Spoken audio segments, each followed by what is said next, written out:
जब यहाँ हमारी माताएं बहनों पर बहुत ही ज्यादा शोषण हुआ करता था। पहले बाल विवाह हुआ करते थे। पहले 8 साल की लड़की हुई, शादी कर दी, 9 साल की हुई, शादी हो गई, 10-11 साल तक यानी शादी हो जाती थी। लेकिन 9-10-11 वर्ष की ही उम्र में हमारी बहन बेटियों पर ये मनुवादी समाज के लोग गलत नजर डालते थे।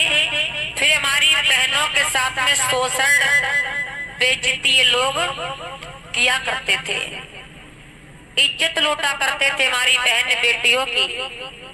तो पहले की ये परंपराएं थी कि जरा सी बेटी सियानी हुई और उसे घूंघट में रखना, साड़ी पहनाना कुंवारे पे ही शुरू कर दिया करते थे। क्यों? कि हम अपनी बेटी को घूंघट में रखें ताकि कोई मेरी बेटी पर गलत नजर ना डाल पाए। इसलिए पहले ये घूंघट वाली प्रथा तभी से चली जब हमारी बहन बेटियों की लाज नहीं बच रही थी, इज्जत नहीं बचा पा रहे थे हमारे लोग। क्योंकि यहाँ मनु स्मृति चला करती थी। मनु स्मृति में लिखा है कि नारी पैर की जूती है। ये मैं नहीं कह रही हूँ, ये मनु स्मृति कह रही है। जिनको आप लोग भगवान की पूजा करते हो, भगवान मान करके, उन्हीं लोगों ने नारी को पैर की जूती बता दिया। जिस समय बाबा साहब अम्बेडकर पूर्णा पैक्ट पर हक अधिकार की भारत देश का बंटवारा चल रहा था, तो बाबा साहब ने नारियों के अधिकार मांगे। गांधी से कहा मुझे नारियों के अधिकार चाहिए। तो गांधी ने कहा नारी को तो मैं कभी अधिकार नहीं दूंगा, नारी तो पैर की जूती है। पैर की जूती का मतलब होता है कि जब तक तुम्हारे पति जिंदा रहे, जब तक तुम्हें यहाँ रखा जाए, अगर तुम्हारे पति जवानी में खत्म हो रहे हैं तो पत्नी को जितना ही पति के साथ में चिता पे रख करके जला दिया जाता था। ये थी पहले की परंपराएं कि हमारी माता बहनों के पति अगर खत्म हो रहे हैं तो पत्नी को साथ में ही जिंदा जलाया करते थे। तब ये लोग कहा करते थे कि सती हो गई। तब हमारी माता बहनों, कोई भगवान ना कोई देवता तुम लोगों को बचाने को नहीं आया। तब तुम लोगों ने किसी भगवान का नाम नहीं ले पाया। उस समय हमारी माताएं बहनों को कहा अगर जलाते नहीं थे तो सर घोंट करके बिना पति की पत्नी को जंगल में छोड़ दिया करते थे, फिर उनको जानवर खाया करते थे। तब बाबा साहब अम्बेडकर ने कहा गांधी जरा शर्म करिए, अरे नारी की कोख से ही बड़े बड़े वीर और बलवान जन्म लेते हैं तो नारियां जन्म देती हैं, तुम नारी को पैर की जूती बता रहे हो।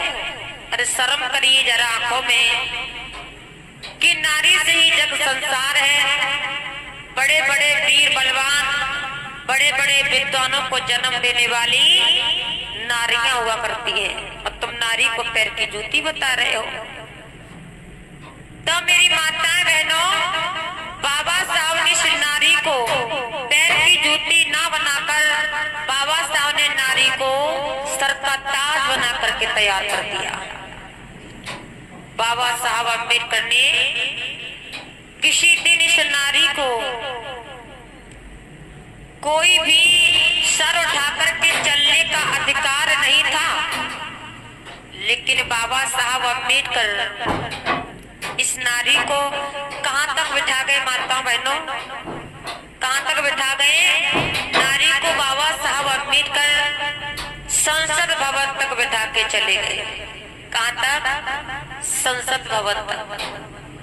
और किसी दिन इस नारी को गली में चलने का अधिकार नहीं था, रास्ता में चल नहीं सकती थी सर उठा करके। और आज ये नारी कौन सी नौकरी बाकी है जहां पर हमारी माता बहनों नहीं कर रही है?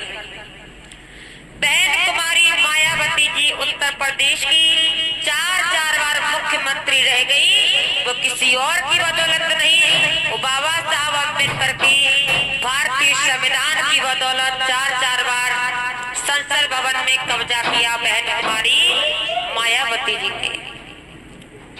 इसलिए हमारी माताएं बहनों, ये घूंघट वाली प्रथा तभी से चली आ रही है, लेकिन यहाँ कह दिया कि जेठ से घूंघट करो या ससुर से घूंघट करो, है ना।